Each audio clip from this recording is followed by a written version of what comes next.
And staying in Melbourne's northern suburbs now, where a dangerous gangland feud, as we've heard, has played out this week.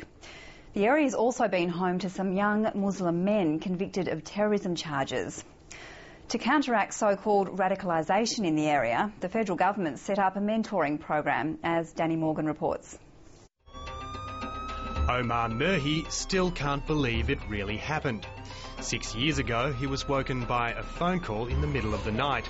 His younger brother, Abdullah, had been arrested on terrorism charges. To find out he'd just been arrested on terrorism-related charges was surreal. Still to this day, I will never ever forget it. 19-year-old Abdullah Murhi was among 8 men from Melbourne's northern suburbs who were charged and convicted of being members of a terrorist organisation. Absolute honest truth, he was an excellent kid, and I know I'm expected to say that as his brother, but I see it, and I say it as I see it. Abdullah was always first there to help. At family functions, he'd be sort of the character. Abdullah was released from prison last year and is now an apprentice electrician. He came from a highly regarded Lebanese Muslim family of 10 children, growing up in North Fitzroy. Omar Murhi says Australia's involvement in the wars in Iraq and Afghanistan may have played a part in Abdullah's radicalisation.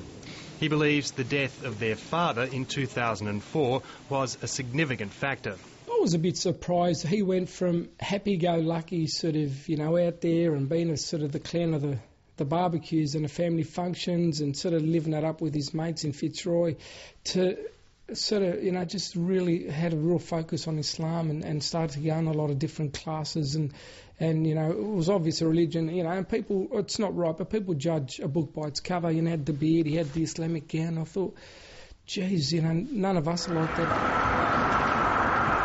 After observing cases like Abdullah Murhi's, the federal government is spending $10 million on what it calls counter-radicalisation initiatives.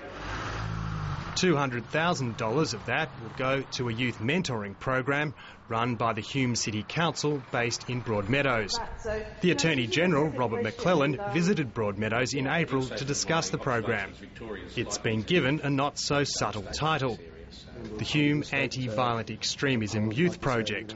It's a youth mentoring program, and essentially it's about providing positive role models from within, in this case, a local Muslim community. Positive role models of success, addressing concerns, working out what the concerns are of people in the community. The Hume City Council has been reluctant to release details of exactly how the mentoring project will work, saying it's in a developmental stage. But the council's website indicates it's aimed at 12 to 17-year-olds living in the northern suburbs who are at risk of developing what it calls ideologies of intolerance. Pete Lentini from Monash University's Global Terrorism Research Centre has studied the transcripts from the investigation that uncovered the terror cell Abdullah Murhi joined. He says the mentoring idea has merit. I think it's important to try and make these initiatives because you have to ask, what's the cost if you don't? What we have to remember is that terrorism can be conducted with just a few people. It's not a situation where thousands and thousands of people, form these types of movements in one area. Globally, naturally, it occurs at that level. So sometimes just making that difference with one person, I think, can have, significant impact.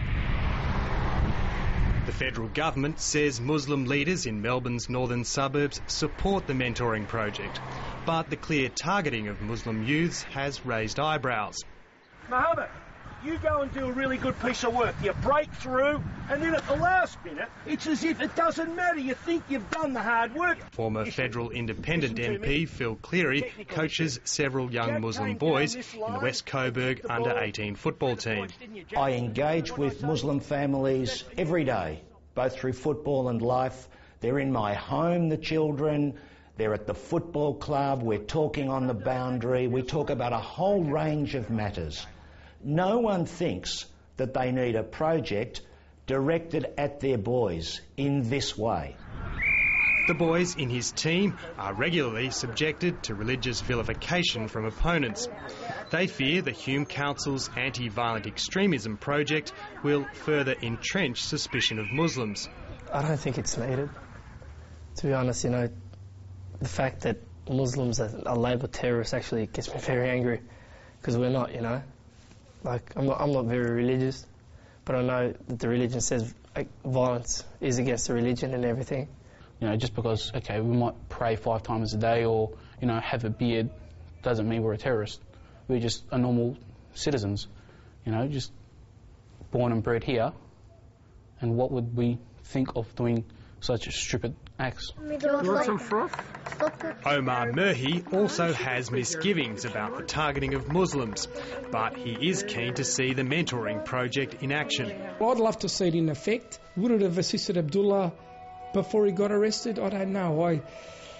Again, unless you put it into practice, it's very hard to make a comment. But I like some sections of it. When you talk about mentoring, you talk about pathways, decision-making in life, helping young kids, direct them on the right path, I think is important.